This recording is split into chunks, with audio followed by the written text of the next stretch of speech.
Assalamualaikum warahmatullahi wabarakatuh. Kembali lagi bersama aku di channel Be Collection, Be Aktif, Be Kreatif.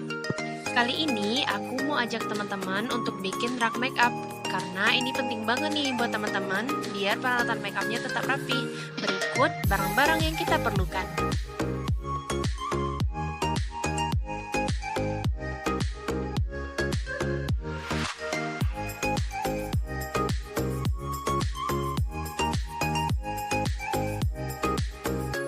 Hal pertama yang kita lakukan yaitu mengukur berapa panjang papan yang kita butuhkan. Karena panjang papannya hanya 78 cm, maka aku bagi dia menjadi 3 bagian. Yang bagian pertama yaitu 33 cm dan 2 bagian menjadi 22,5 cm.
dan aku diamkan 1 malam biar warnanya meresap.